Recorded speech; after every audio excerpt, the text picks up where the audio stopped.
This is Craig Miller, Director of Star Wars Fan Relations, and you are listening to Studio 2009, only on the Geekcast Radio Network.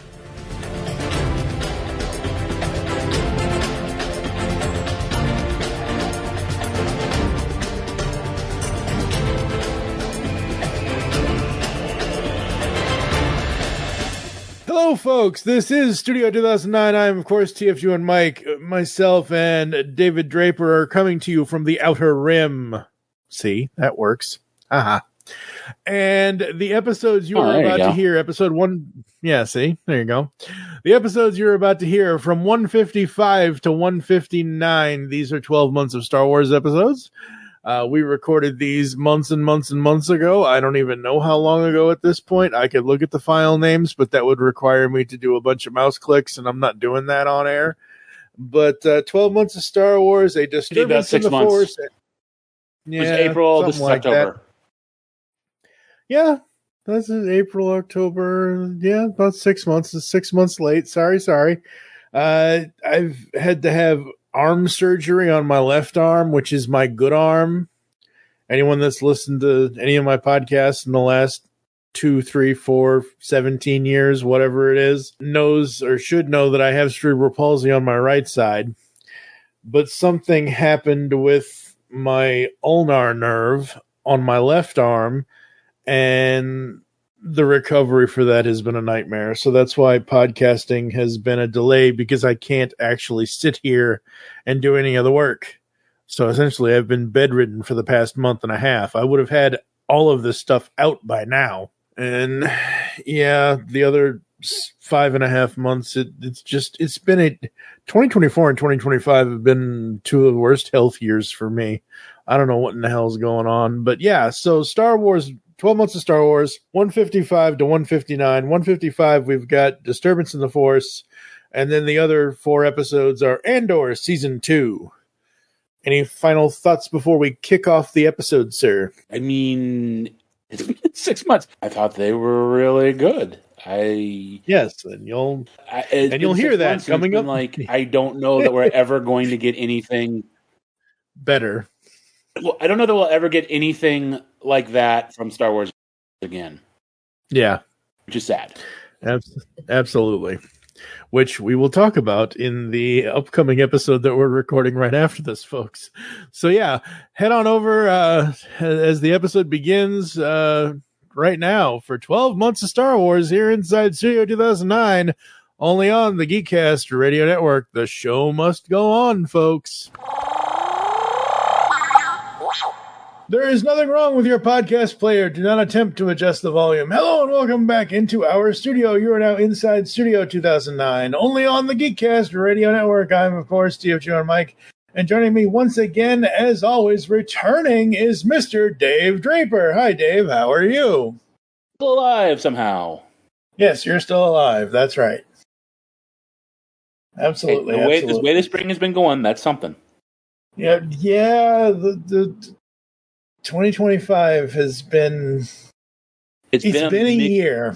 It's been a mixed year. There have been high highs and low lows. Yeah. We'll get to one of those highs in the next episode that we record, I think. Oh, really? Oh, my. Well, you haven't watched it at all, have you? Nope. Oh, my friend. Yep. Nope. You like season 1, right? Yeah. Okay. People can go back and watch our... Yeah. Okay, cool.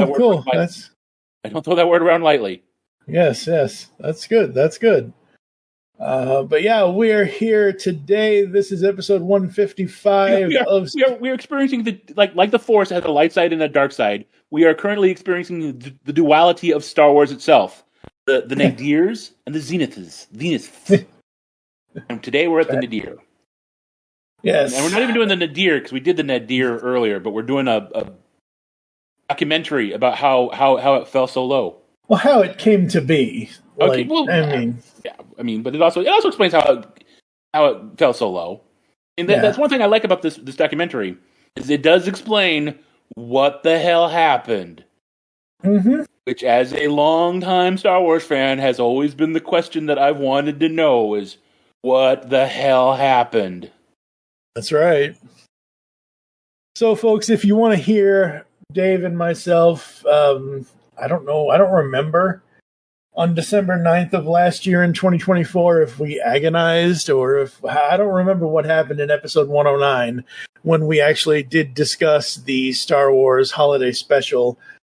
But you can go back to that episode and listen to our discussion of the actual thing. But this is a Disturbance in the Force, the making of a Star Wars holiday special.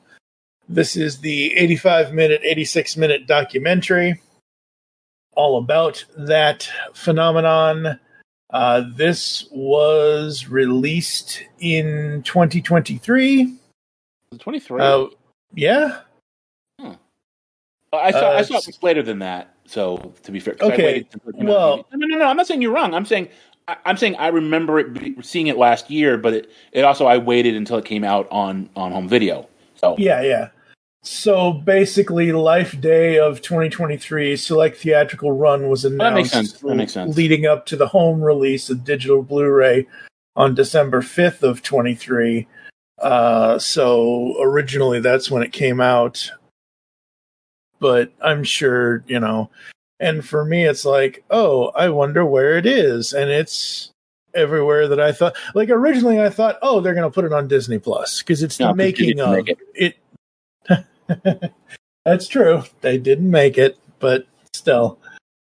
But yeah, no, I found this more fascinating than the actual special itself. Oh well, yeah. First of all, I do kind of feel like because I remember a little bit about the episode about the holiday special, and I think I already talked about this a lot on that. So okay. I probably will let you take the lead more this time around. Although there are a couple things I want to say. Okay. Yeah. Well, first of all, obviously, like the behind the scenes is always more fascinating than the thing itself. Like the holiday special wasn't supposed to be interesting; it was supposed to be entertaining. Now you can argue that it failed. Yeah. So, but yeah, this was it's your basic. You're fairly well. It's got some neat touches, but it is your standard talking heads. Get a bunch of people, sit them down. Half of them are celebrities who really have nothing to do with Star Wars. So, but yeah, like they provided a lot of behind the scenes information because they talked to like some of the people that worked. They talked to a lot of people that worked on it. They had recordings from some of the people that like either had passed on or didn't want to talk to them. My favorite thing is that the way they broke it down was when they would have like a person involved in the production. They would have like the trading card. They would have their picture in the style of the trading cards at the time. And then, like, there were, like, two camps. So the George Lucas camp were green cards, and then the TV variety specials were blue cards. Yep. And part of it was, as it went along, you watched the green cards fade away. Yes. Which is kind of how it happened. Yep. Unfortunately. Yeah, it was crazy. It was pretty much the thing of too many hands in the cookie jar is what the Star Wars holiday special was. I kind of think it was the wrong hand. Yeah.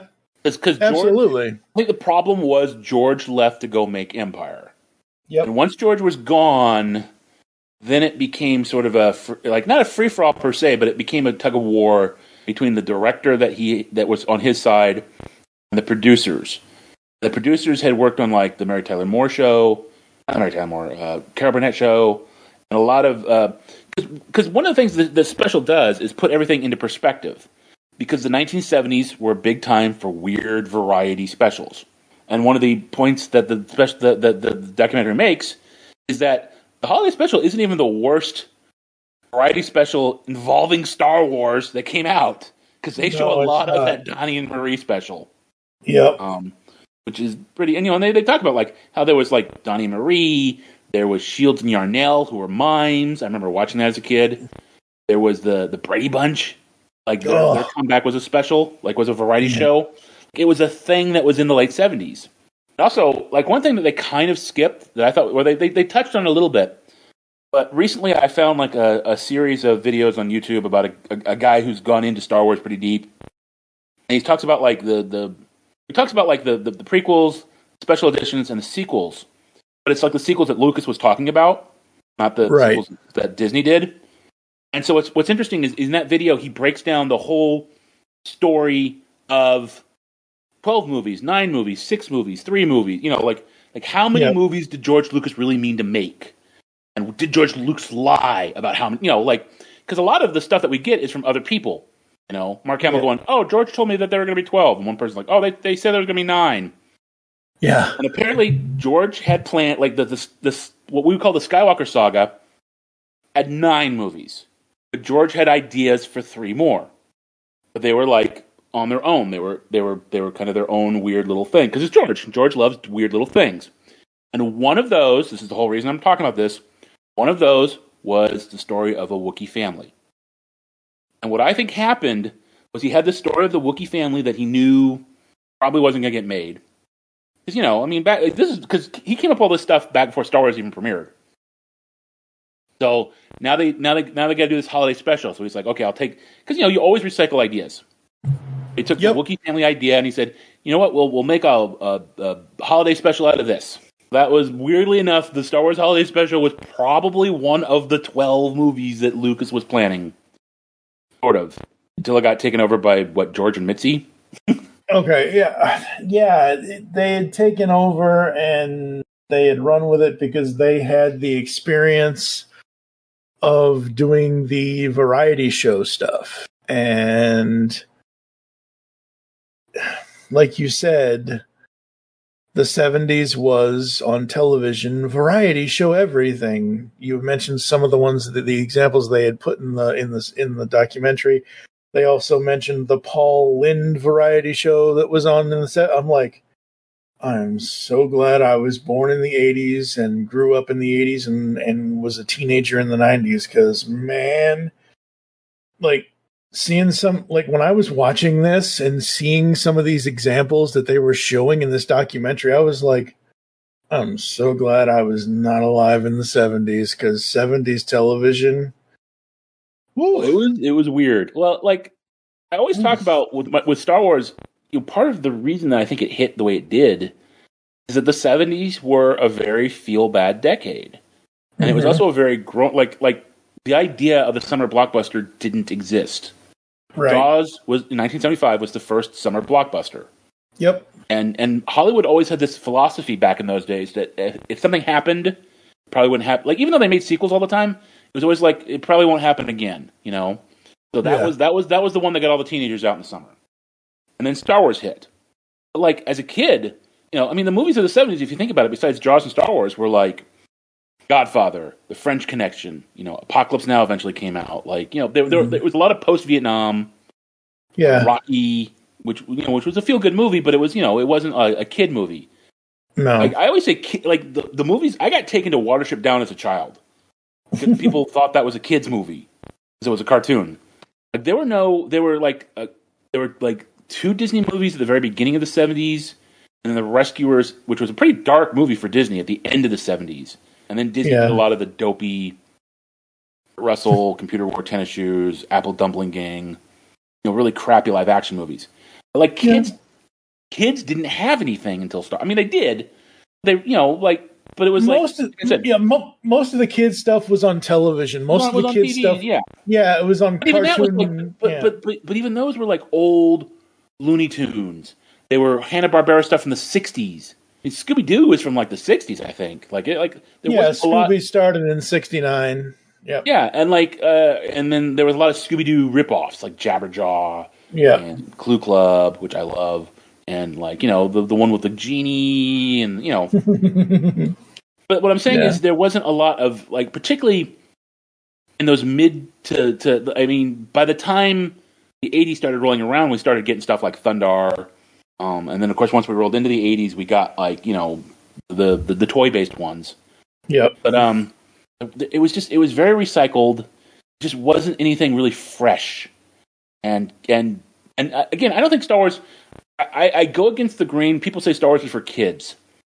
I think Star Wars is for the family. And kids are part of the family. Yeah, I can agree with that. It's like the best Pixar films are for the family. Yeah.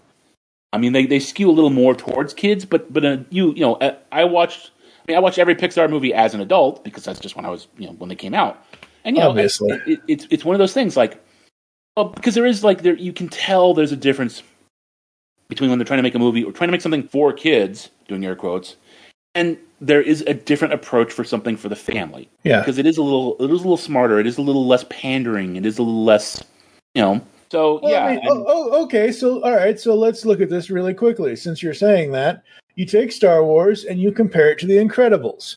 You got Star Wars. You got young Luke Skywalker. You got Uncle Owen, Aunt Peru. Okay, granted, they don't make it through the whole movie, but you have that family unit. We do get to see their smoldering corpses in a child movie.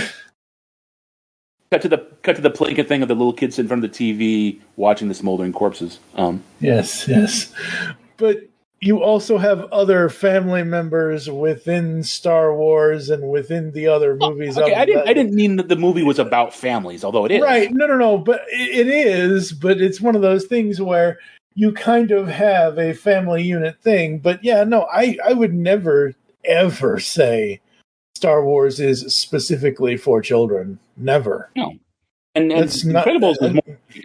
Again, it was almost a little.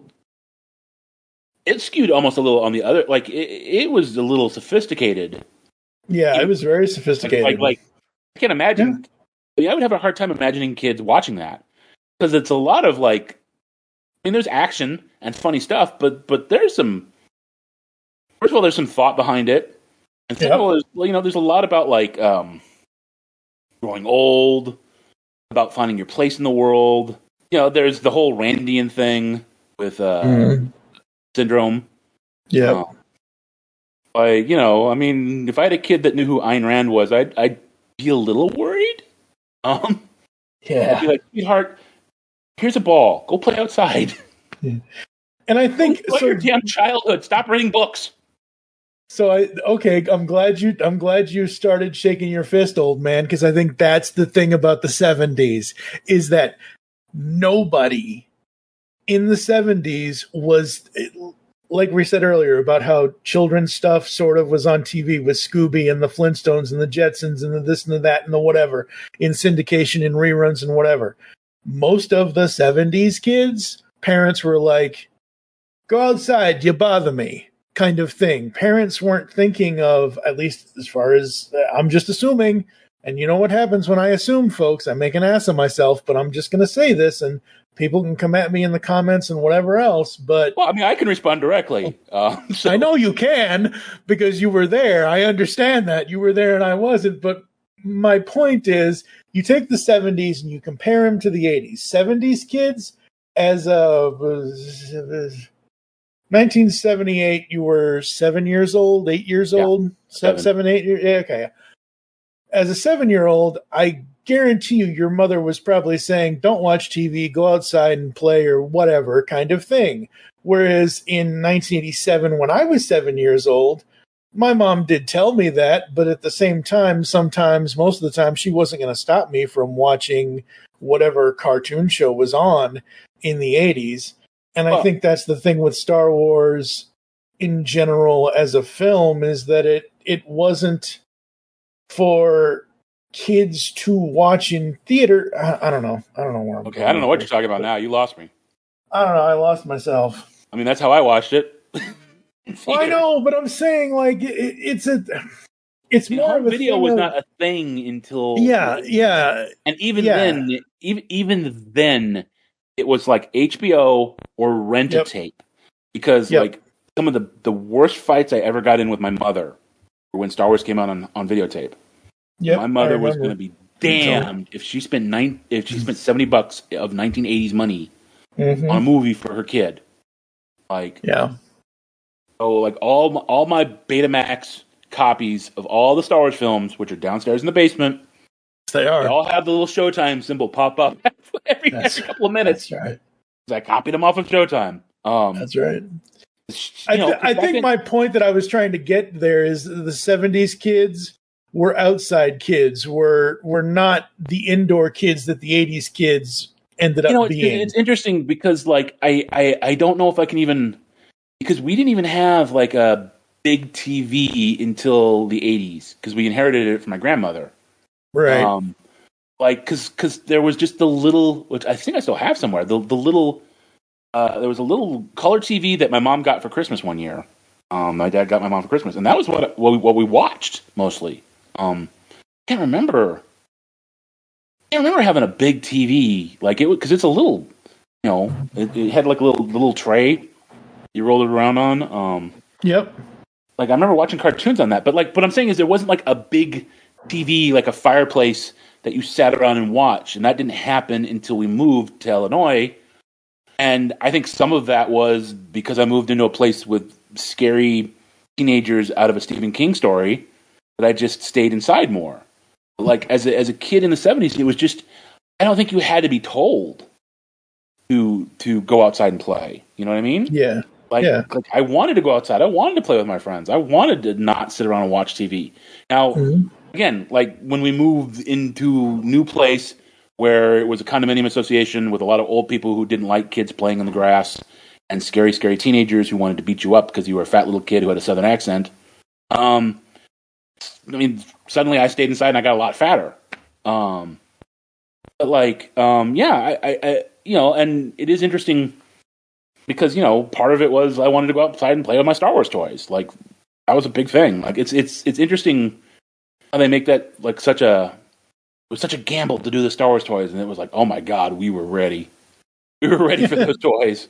We wanted the like the only thing is like they waited too long, but we still bought them to this day, still buy them like hotcakes. Yep, absolutely. We're not talking a lot about the movie.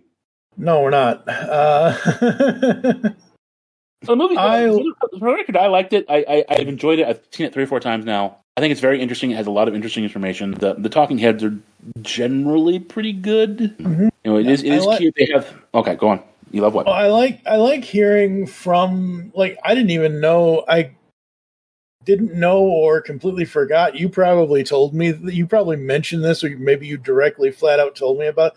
I had no idea Bruce Valanche was even involved in this. No clue. That I've always known. Okay, I've known that for a real long time. Okay, well, I again, which is why I like watching some of the stuff that you've seen and I haven't, kind of thing. Because when I started watching this, I'm like, "What's Mr. And I know Bruce Valanche was known for more than just being a guest on Hollywood Squares, but that's where I know him from. He would always guest on. Yeah, you get to be a guest on Hollywood Squares from coming from somewhere. So yeah. Right. Oh, absolutely. But it's one of those things where I was like, oh, this is very, very cool. I was like, this is really interesting. Oh, for me, it was funny. It's hilarious. Mm-hmm. Bruce Valanche is the guy that wrote that. Like, it's so perfect. Like, if you knew 70s and 80s junky, like Oscar ceremony kind of stuff, he's the guy that always wrote that stuff. So it's just perfect that he wrote that. He's like, of course he wrote that. And what's funny is he has a little more, it sounds like he had a little more respect for the material than the producers did. A little. And yeah, I liked hearing from all of them, the ones that were involved in it. I liked hearing from most of the pop culture talking heads, except for one, because Name names. Start beef. Okay, I will say I liked watching Seth Green because he had been working with Lucas on a thing. Yes, never came to light. So he had a little bit of inside information, which was fun. Yes, Seth Green's always fun. I hate Kevin Smith. I can't stand the man. I like some of the stuff that he's done. I like some of his movies. I used to like him when he was before his heart attack. And heaven forbid, I'm sorry the man had a heart attack. I'm glad he came back from it. But that heart, and I know coming from someone who has had brain surgery, life-changing events change people. But ever since that happened, and he started smoking weed and a bunch of other stuff and whatever else, I don't know. I just don't care to hear anything from him anymore. I'm tired of hearing his opinion. His is an opinion I don't care to hear anymore from anything. And the note that I wrote in the script, that's one pop culture contributor that can just fall into a Sarlacc pit. Yeah, it's weird. I completely missed. I don't hate him, but I missed the train on him. So it's like he's a guy that has a lot of hype. I'm like, okay, but I never I've seen parts of Clerks. I think that's the only Kevin Smith movie. Oh no, I've seen parts of Dogma too. But it's not like I was never a huge fan. I'm also not a huge detractor. So I do think. I remember when Phantom Menace came out and he was part of like some TV video or whatever that hyped it up, and it's like okay, and then suddenly he was attacking the prequels, and it's like okay, yeah, you're playing with Anakin's helmet, and then suddenly you're like, this movie sucks. Okay, like here's the thing: if you're going to be bought, stay bought. Yeah, exactly. I was actually surprised to see Brian Ward in this. I guess I shouldn't be surprised because it's Brian Ward, and I know the guy. He's a producer over at Shout Factory, or Shout Studios is now what they're called, but Shout Factory. I've interviewed Brian a couple of times here on the Geekcast Radio Network, and I love talking to Brian. I listen to his podcast, The Arkham Sessions, which I was kind of surprised he wore his podcast t-shirt. Like, whatever, it is what it is, but I liked hearing from him. I thought that was hilariously funny and cool and awesome and informative.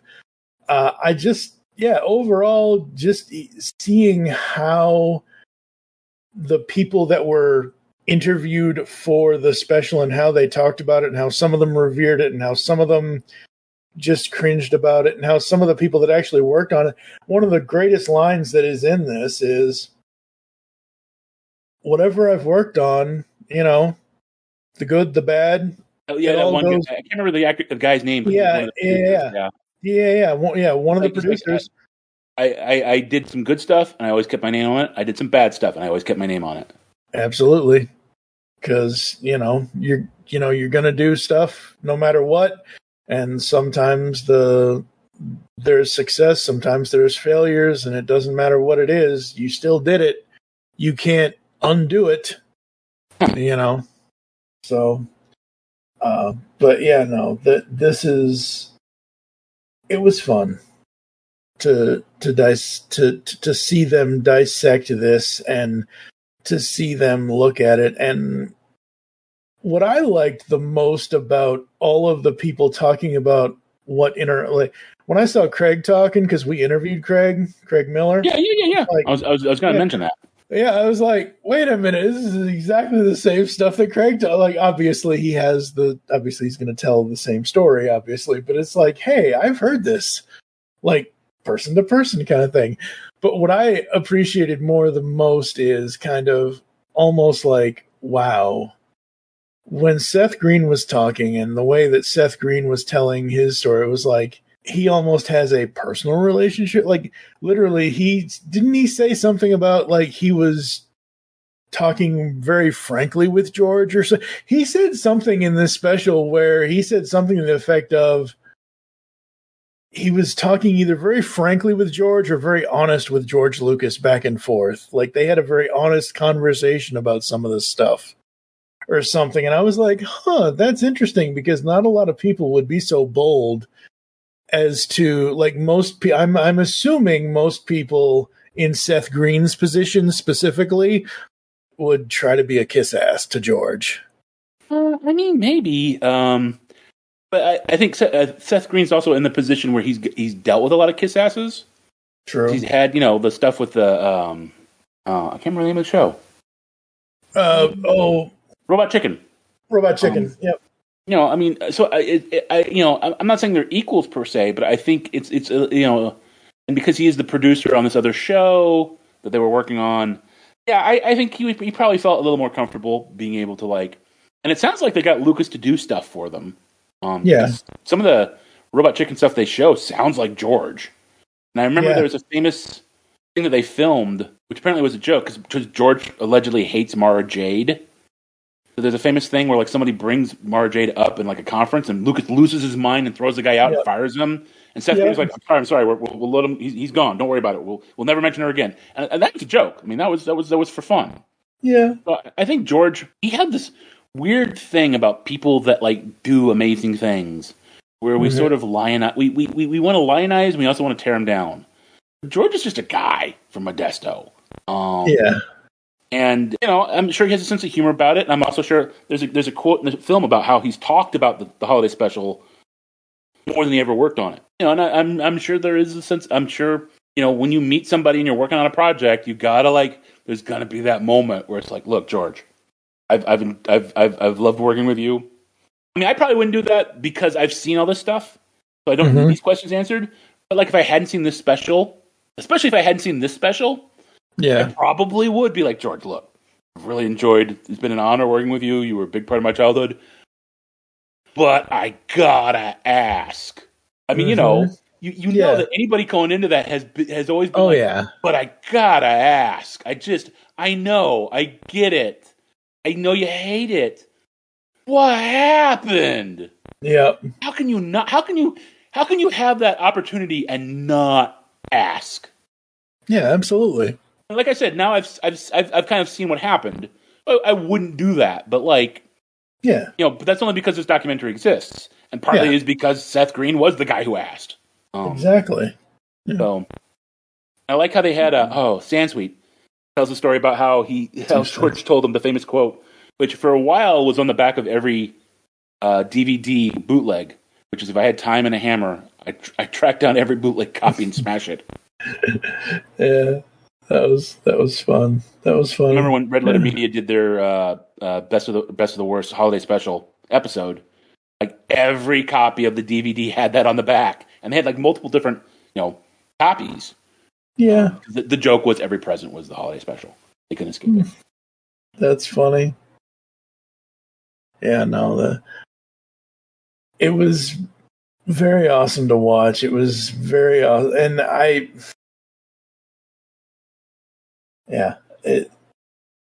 There was I think I mentioned this in the holiday special episode, but I'll bring them up again. There were things. I must have been distracted for a moment because I remember, wasn't Cher supposed to be in the Diane Carroll role? Yes. Yeah, Cher was supposed to be the holographic porn lady. And then there's the other part about the director, I think, was at a comedy club and brought in Robin Williams. Yep. And the two producers were like, yeah, we don't want him. Because this was in between his appearance on Happy Days, and then a month later, he was on Mork and Mindy. Yep. It's oh man, Robin was probably probably thinking he was lucky. Yeah, dodge that bullet. Oh, why did you say that? What? What? It wasn't like I said they hung him out to dry. Oh wow. What? Look. You're lucky you edit this thing. That's right. I was going to say dodge the bullet, and I was like, oh yeah, yeah.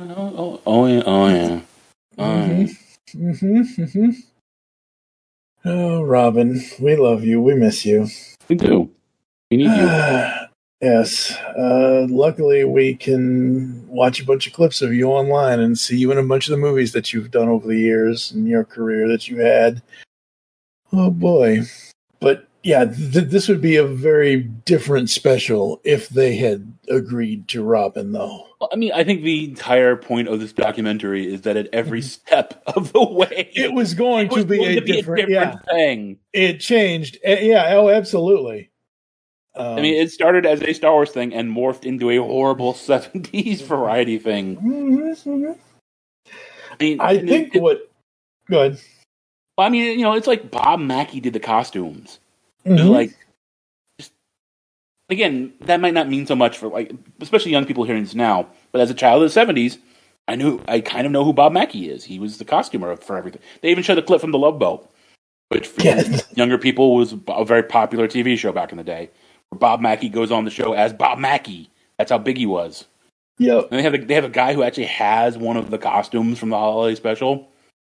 That's one thing, is whenever I watch stuff like this, I always feel like such a piker, No. This guy's sitting there, and he's got actual blasters that were in the movie and actual masks, and he's got a costume from the holiday special. And then they interviewed the girl that was from the costume. I mean, that's right. This is and then they had Sansweet, and I'm like, Sansweet's got an actual TIE fighter in his basement. I'm like, God damn it. That's because you want an actual TIE fighter in your basement. I want a TIE fighter, but I mean, I kind of want one now. Yeah. How come the guy who's known for being a collector and has written multiple books on collecting and was in charge of that department in Lucasfilm? How come he gets a TIE fighter and I, some random nobody in the Midwest, doesn't get one? That doesn't seem fair. Okay. Just because I was some big shot writer for Wall Street Journal back when Star Wars came out and was able to buy all the toys because I had money. I'm just bitter. He's the guy that started me kind of on my second Star Wars track. Well, there you go. That I went to it was my very first Gen Con, and they had a copy of Sansweet's the original price guide or whatever, the little, like the Star Wars collectible price guide. I think he also had the book about collecting in general. I've got them both at the same time, and I was like, I had this. Oh my god! And it was like, oh, and even back then in like $1994, it was like, oh my god, I threw away a fortune. Yeah, yikes. That got me started on the collecting train. That is so awesome. Folks, if you've watched the holiday special and you have not watched A Disturbance in the Force, yep. All right. If you have watched the holiday special and you have not yet watched A Disturbance in the Force, do yourself a favor, watch the behind-the-scenes stuff. It is so fun. It is so informative, and it is very informative. Yeah. A lot of these things have a lot of smoke, but not a lot of heat necessarily. You know what I mean? Mm-hmm. Like there's a lot of puffing about, but this does have a lot of behind-the-scenes information, and it does really kind of tell you the story of how this mess. Because like the first director quit, went back to Canada after 3 days. Yep. Brought in this other guy, and like he was like, okay, I'll do this, but I can't stick around to edit. And he's like, I've always edited everything I've done but the holiday special because I just couldn't. I was committed to something else. Yep. So the producers had to edit it, and they didn't know how to do that. So I mean, it's just like it's just every step of the way. And I think my other favorite story is the B. Arthur Walrus Man story. Where the guy that was in the walrus suit basically just had to, because he couldn't see because of the costume and the thing and the whatever. And you could see these tiny little slits right like below his mouth. He could kind of look. He could kind of look through those. And he just like kind dance. of Dance, monkey, dance. Yeah, it's like dance, monkey, dance. But he just kind of had to keep reaching and reaching and reaching. He finally grabbed her hands, just kind of danced around, and seeing B. Arthur, and I think it said a 1981 interview where she was talking about it, and she barely remembered anything about it. But it's just a job for them. No. I know. What I'm saying. No. I'm not picking on you, but I mean, a lot of this is a common thing. Yeah, particularly fans, is they don't understand. This was just a job. It was a job for Harrison Ford. It was a job for Mark Hamill.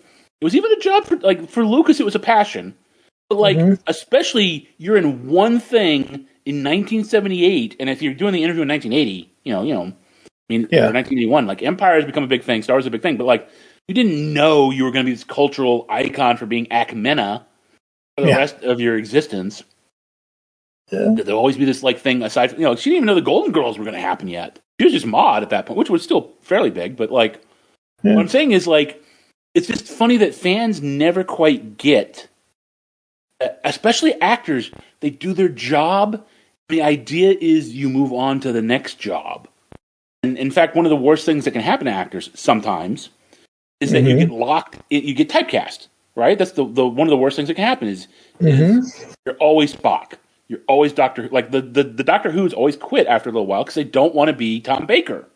They don't want to be associated with this role for the rest of their life. Now, of course, years later, when it comes time to do the convention circuit, and and particularly if you have a good fandom, which I think Star Wars is a pretty good fandom, I think Doctor Who is a pretty good fandom, and you get to see the love. I mean, because people genuinely love you, and you did make an impact in their lives. I think it comes around. Nimoy famously came around, but like particularly when you're a younger actor, not necessarily young, but your career's still vital. You don't want to be locked into a thing, and I played a bartender in one scene in a crappy 70s, blah blah blah. Of course she doesn't remember it, but we as fans I was there in 1978 watching it. I remember B. Arthur sings and dances. Like, this is the thing. Like, I want that figure to this day. Mm-hmm. Yep. I would punch someone in the face to get that figure. But for B. Arthur, to quote Street Fighter, it was a Tuesday. Tuesday. It was a Tuesday. It was a job. It was just a thing she did. She didn't know and she didn't care. And why? It was a nothing role. It paid some money. I mean, out of like Harvey Korman had like he had 3 roles in that film or that thing. I know. Yeah. Apparently, he liked dressing up. Yeah. Drag. Yeah. Again, that's another thing that's like, it's funny because he's making fun of Julia Child, and it's like, yes, how many people in 2025 even know who Julia Child is anymore? It's just weird. So watching this reminds me of how much we need to be showing the current generation of what has already come before them. We need to be teaching people about Julia Child and other things that have come. Yes, I think to some extent you're right. I don't know that Julia Child is necessarily a thing we need to teach people about. But like, yeah, I mean, I remember in the 80s, like I was in high school. My mom realized I'd never seen like Casablanca. I'd never seen Maltese Falcon. So she went to the video store and rented all these movies, all these classic movies, and I loved them. I really enjoyed them, but she felt really strongly that I should watch like all these Captain Blood and Maltese Falcon and I think I got Citizen Kane on my own, but it was just like I do think we have a little bit of I think modern culture has become very insular, very cannibalistic. I mean, what are the movies I'm looking forward? Like, what are the movies I'm going to see this summer? Another Jurassic Park. Another Superman movie, another Fantastic Four movie. I mean, it's like another this, another that. It's not like a new thing. Like even John Wick is on spin-offs now. Yeah. The only like there's a second there's a it's not apparently it's not a John Wick knockoff, but Nobody. There's a sequel to Nobody. Yeah. It's like even the stuff that's kind of like there's a 4th Terrifier. You know what I mean? There's the 9th Final Destination. Like we can, our culture consumes itself. And that's one of the criticisms of Disney Star Wars is that Star Wars isn't being written by people who watched, Japanese movies and World War II movies, and it's being written by people who watch Star Wars movies. And so it's like, it's not that Star Wars was ever a uniquely Star Wars wasn't original at all. Oh no. But it was but the point is, it's like cooking. Art is like cooking. It took different ingredients, and made it took this piece and this piece and this piece and put them all together in a way that hadn't been done before. And Disney Star Wars is, let's take that and we'll take the final thing and just reprocess it. And not always. There are a few things that slip by. Like you can't completely write off. And there are a few people that like. I think Favreau was pretty good in the early Mandalorians. Yeah, he took Star Wars. But he took pieces that weren't necessarily like mined out too much. Because I mean, like Boba Fett was really popular, but like they never really did anything with him. That's in the comics and the books. But the normal people don't read the comics and read the books. So like they took a Boba Fett, took Yoda, they had an IG. They took stuff that like had appeared, but like hadn't really been used. I think he was really effective about that up to a point. To a point, yeah. Yeah, to a point. And the thing with me referencing that today's generation needs to learn from Julia Child is that I learned from Julia Child in the 80s, and I would rather have today's generation learning to cook food from Julia Child than to learn how to get angry at people from Gordon Ramsay, because that's all that guy knows how to do. That's how they show him. Have you ever watched? Exactly. Right. Oh, that's my point. The English version of Hell's Kitchen. No. Okay, it's a completely different show. Of course it is. Well, it is because he actually is like talking about the area and food and cooking, and there's a lot less yelling and screaming and freaking out. It's a completely different vibe than the American version. The American version is just he's screaming constantly. It's really weird because it's like he really gets invested in these things. I think part of it is, I think they it's. They deliberately pick completely screwed up restaurants with and they play it up. The American version plays up the drama. The English version plays up the not the cooking per se, but like the art of restauranteering. Yeah. Because British people am sophisticated. Americans eat boogers. So kind of. But yeah, no. I understand where you're getting that analogy from, but I think it's slightly unfair because you don't know the whole picture. True. I understand. Yeah, Julia Child was all about like her whole thing, and even the Harvey Korman robot says it. It's fun to cook. She was about stop being afraid to cook, enjoy it. It's fun, and that's Julia Child was never my thing. That was the guy that came after her, something gourmet, the Frugal Gourmet.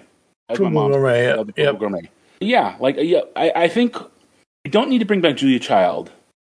We need to find our own Julia Child. We need to find someone who can teach these millennials, don't be afraid to get your cereal bowl dirty. Don't be afraid to, wash some dishes, And we need that for, everything. Yeah. We need our own Norm Abrams, because I don't know how to fix my house. But we do. We need a guy who knows how to fix cars. We need to teach people how to live, and TikTok and all this online stuff. It's great, but it's not life. We need that. Like I said at the very beginning, here's a ball. Go outside, play. I mean, the phrase is touch grass. You need to. But because we're all busy online going, oh, there's that politician I don't like. Robble, robble, robble, robble, robble, robble, robble, robble. See, I don't do that. I can't. This last campaign thing was very painful for me because my best friend was very invested in it, and I'm like, dude, I don't want to talk about it. I don't care. I hate everybody. Hate everybody, and at the time I thought they'd have a minimal effect on my life. I was kind of wrong. As a toy collector, I was laughably wrong. But you got to learn how to live, man. Let it go and just enjoy go for a walk. Feel the best thing in life is a warm sun and a cool breeze. And if you're out and you're among trees and you feel that warm sun on your face and you get a little hot and then a cool breeze comes in, that is what life is all about, man. That moment. As long as the cool breeze isn't affected by a previous lightsaber swipe. I'm not sure. Well, I had to bring it back to Star Wars somehow. Oh, okay. Boy. Disturbance in the Force, folks. Go check it out. You can watch it on... I think it's available for purchase or rent on all the stuff. Amazon, Fandango, Google, all that kind of stuff. I thought it was available to actually stream on some of the subscription-based things, but it isn't, unfortunately. I thought it was on some of the ones that I had already subscribed to, but it isn't. So I almost wonder if everybody but Disney are afraid of Disney. You know what I mean? Yeah, I guess. I don't know. I got my copy. I don't care. Yep, absolutely. I think obviously we're giving this thing a 5 out of 5, folks. Not that we were going to rate it anyway, but it is a 5 out of 5 for a documentary overall, I would say. I'd agree. I think it does, keep coming back to it to answer the question, which is what you want from a documentary. You want it to tell the story that it's telling. Yep, absolutely. So we're going to go to a quick ad break. You're going to hear some podcast ads and some other stuff. We'll come back to close the show right after this. So let's say you're looking for a podcast of your favorite 80s comic books, G.I. Joe, Transformers, Ninja Turtles, He-Man, etc. Where are you going to go to find us?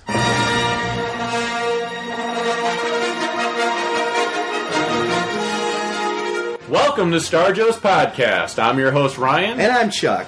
That's right, everybody. We're the Star Joes. We host a podcast called Star Joe's Podcast, where we talk about your favorite comic books, your favorite toys of all the 80s properties. Star Wars, G.I. Joe, Transformers, Mask, Thundercats, Voltron, you name it, we cover it. If it's in the 80s, we'll cover it at some point. Yes, so what you want to do to find us, you can go to iTunes, you can go to www.starjoes.com. And remember, the Force will be with you. Because knowing us is half the battle.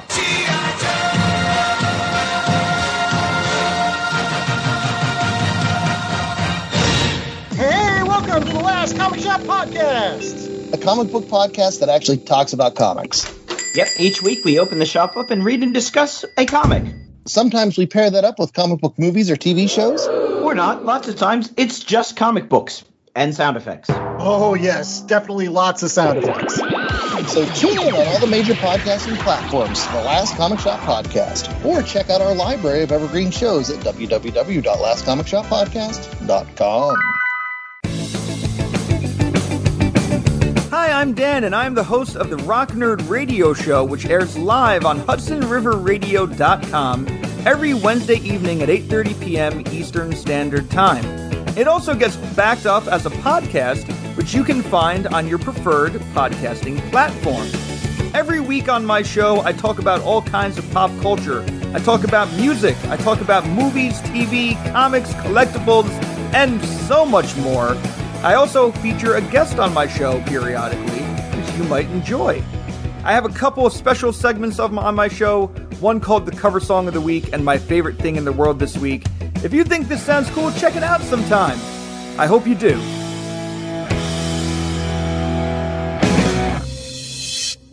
Hello, geeks and geekettes! Looking for a podcast that covers a vast array of topics? Then check out Altered Geek Unleashed, where we discuss our thoughts on this week's geeky news, tech, gaming, television shows, movies, cartoons, comics, and more.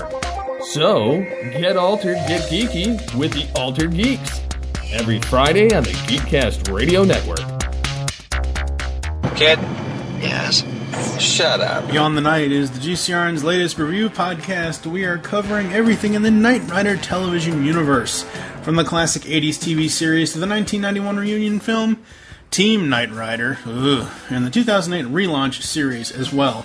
So join TFG1Mike and Dion the Music Man as they go in-depth and Beyond the Night only on Geekcast Radio Network. You can find Beyond the Night in iTunes and on www.geekcastradio.com. Kid? Yes, Michael. Just keep driving. Are you missing entertainment in your life? Welcome to Captain Ruggles Gaming. Whether it's guides, roleplay content, or our shenanigans with our collaborations with the 20 years standing strong Fart Clan, also known as Fast Action Response Team, or the Wrecking Crew, we have something for everyone. So join us when we traverse the cosmos of space games, survive the undead in zombie games, or just having fun in first-person shooters or random indie games. Visit us now at geekcastradio.com and youtube.com/@Captain Ruggles, or Google search Captain Ruggles Gaming. It's game time, and I'll see you out on the battlefield. Because the world needs another movie podcast. The Geekcast Radio Network presents for your listening pleasure the Cinema Geek. Hosted by Amanda, Kevin, Matt, and Dan. Each week we dive headfirst in the landscape of movies as we discuss movie news, play movie games, go in-depth on reviews, and even have a top 10 countdown or two. Also, don't miss our director retrospective series, where we review noted directors' movies film by film. Bottom line is, if you love movies and love podcasts, you need to experience the Cinema Geeks. You can find us on iTunes or geekcastradio.com. On the Simplistic Reviews podcast, we talk movies. We talk TV. We talk... Hello, Julie, what the heck are you doing? Trying to make our spots sound more exciting by adding explosions. Yeah, I'm pretty sure you could have got the point across with sound effects, not the real thing.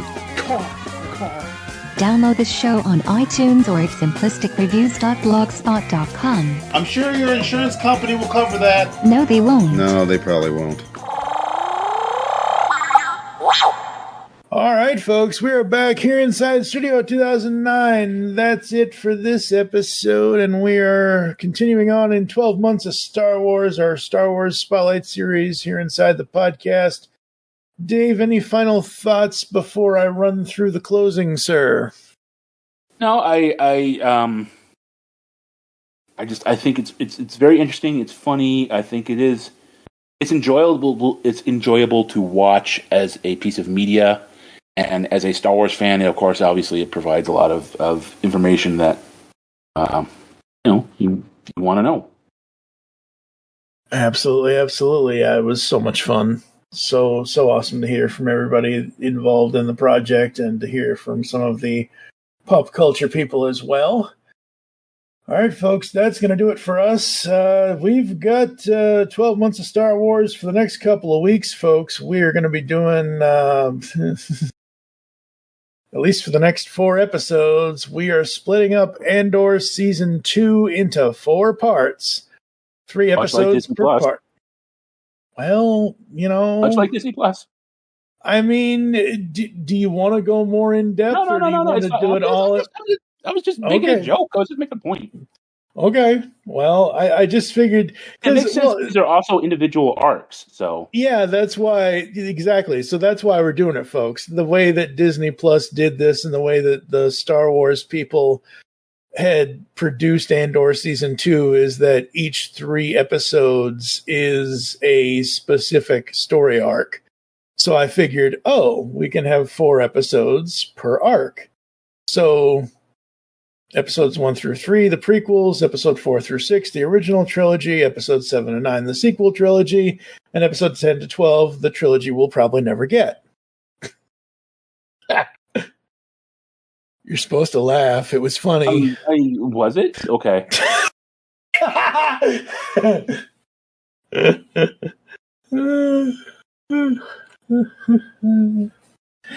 And then after that, folks, my buddy Sean will be back, and we will be discussing the 25th anniversary of the Nicolas Cage film Gone in 60 Seconds, because that movie is 25 years old this year. So that's what's coming up over the next month or so here inside Studio 2009.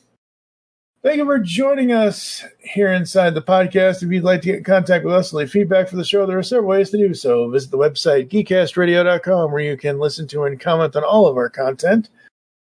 You can also buy our stuff at shop.geekcastradio.com. We've got t-shirts up to 4XL, mouse pads, and a bunch of other stuff over there as well. You can send an email to feedback@geekcastradio.com. Just put in the subject line Studio 2009 and whatever, whether it's Star Wars feedback or whatever in the subject line.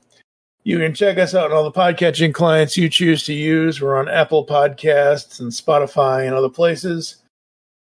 You can follow us on Twitter. Yes, we still call it Twitter around here. At Geekcast Radio for the network. At It's Studio 2009 for the show. I am at TFG1Mike. Dave doesn't do Twitter. No. Become a fan on Facebook. Go to facebook.com/Geekcast Radio Network. You can also check out Studio 2009 podcast over there as well. Join us next time when Dave and I will be discussing in the 12 months of Star Wars Andor Season 2, Part 1, featuring episodes 1 through 3. What was that? I said yes. Yes. For now, I'm excited. Excited, that's right. You gotta be excited. It's Star Wars. It's Andor. No. No acolytes allowed. It's good Star Wars. That's right.